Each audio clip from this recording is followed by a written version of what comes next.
ये वीडियो अंग्रेजी से उर्दू में तर्जुमा की गई है। 2000 टोयोटा कैमरी। इस गाड़ी में इग्निशन या स्पार्क से मुताल्लिक का नक्स है। स्पार्क मौजूद नहीं है, ये कार स्टार्ट नहीं हो रही। ये गाड़ी और वर्कशॉप से यहाँ लाई है। पहले टेक्नीशियन ने क्रैंक पोजीशन सेंसर को खोला, जो कि यहाँ नीचे लगा हुआ है। उसने इसको इस बुनियाद पे खोला कि कहीं ये ख़राब होगा, तो उसने इसको तब्दील कर दिया। जबकि हमने इसकी जांच की ऑसिलोस्कोप लगा के, तो पता चला कि क्रैंक पोजीशन सेंसर दुरुस्त है। क्रैंक पोजीशन सेंसर तब्दील करने के बाद भी गाड़ी स्टार्ट ना हुई, क्योंकि इसमें क्रैंक पोजीशन सेंसर का फॉल्ट ही नहीं था। अब हम इस नक्स की तशखीस करते हैं और फिर इसे मरम्मत करेंगे। हम इस गाड़ी को क्रैंक करते हैं। इस गाड़ी का इंजन घूम रहा है, लेकिन हमें स्पार्क नहीं मिल रहा। स्पार्क नहीं मिल रहा तो ये गाड़ी स्टार्ट नहीं हो रही। अब हम फ्यूल इंजेक्टर के ऊपर फ्यूल इंजेक्शन पल्स देखेंगे। अगर फ्यूल इंजेक्शन पल्स मौजूद है तो ये हमें बताएगी कि हमारे इनपुट्स ठीक हैं, जबकि फॉल्ट इसके इग्निशन सिस्टम में है। तो फ्यूल इंजेक्शन टेस्ट करने के लिए फ्यूल इंजेक्टर का प्लग खोला और यहाँ पे मैं अपना टेस्टर लगा के इसकी पल्स देखूंगा। इसके लिए हम गाड़ी को क्रैंक करेंगे। ये टेस्टर लगाया। अब हम गाड़ी को क्रैंक करके इसकी पल्स चेक करते हैं। अगर बल्ब रोशन होता है तो इससे पता लगेगा कि क्रैंक की फ्यूल इंजेक्शन पल्स मौजूद है। गाड़ी को क्रैंक कीजिए प्लीज।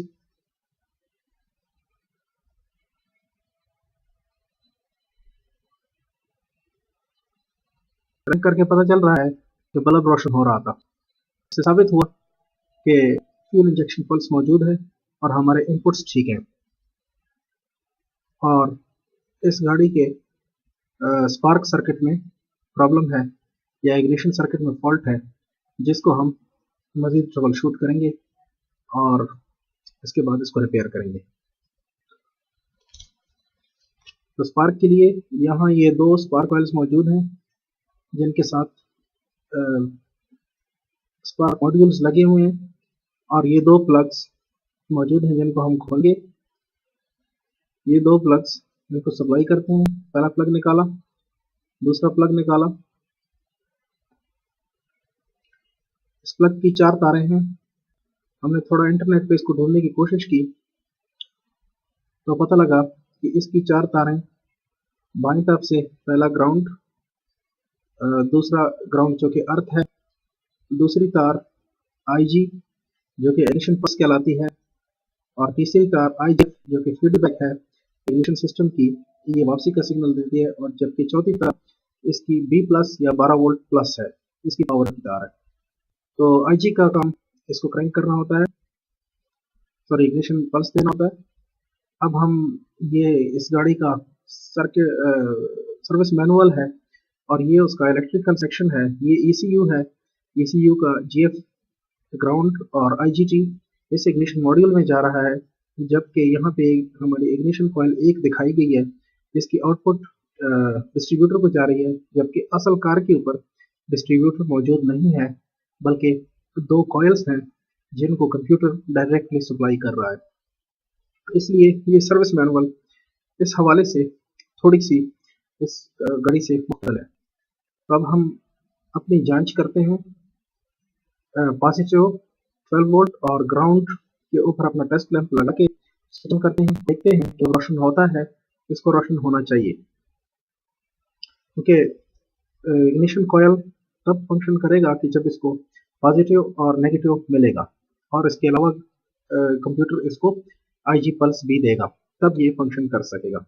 इसके लिए हम अपना टेस्टर पॉजिटिव और नेगेटिव पे लगाते हैं और स्विच ऑन करते हैं।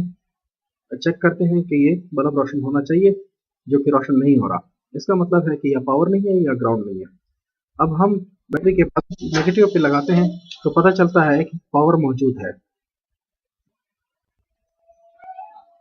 मैं टर्मिनल तब्दील करके ग्राउंड के ऊपर लगा दिया। अभी ये ग्राउंड है और यहाँ हम बैटरी के पॉजिटिव पे लगाएंगे तो बल्ब को रोशन होना चाहिए, अगर ये ग्राउंड ठीक हो तो, लेकिन रोशन नहीं हो रहा। जिससे ज़ाहिर होता है कि हमारी ग्राउंड कहीं से कटी हुई है जो कि इग्निशन कॉइल को जा रही है, इसलिए बल्ब रोशन नहीं हो रहा। अब मज़ीद तशख़ीस के लिए मैं ग्राउंड के टर्मिनल के ऊपर इसके प्लग वापस लगा के ग्राउंड की टर्मिनल पे एक तार लगाऊंगा और उसको ग्राउंड से जोड़ूंगा। उसके बाद इस गाड़ी को हम क्रैंक करेंगे और देखेंगे कि क्या नतीजा निकलता है। तो ये ग्राउंड के टर्मिनल पे मैं अपनी की पिन या हुक पिन लगाता हूँ और इसका सरा बैटरी के नेगेटिव से जोड़ता हूँ या अर्थ से जोड़ता हूँ ताकि इसको अर्थ मिल जाए। अर्थ मिल गई। अब हम गाड़ी को क्रैंक करते हैं और देखते हैं कि क्या होता है। अब जब गाड़ी को क्रैंक किया तो हमें स्पार्क मिल रहा है और गाड़ी स्टार्ट हो गई है। ये 3 प्लग पे इस वक्त गाड़ी चल रही है और इंजन स्टार्ट है। तो साबित हुआ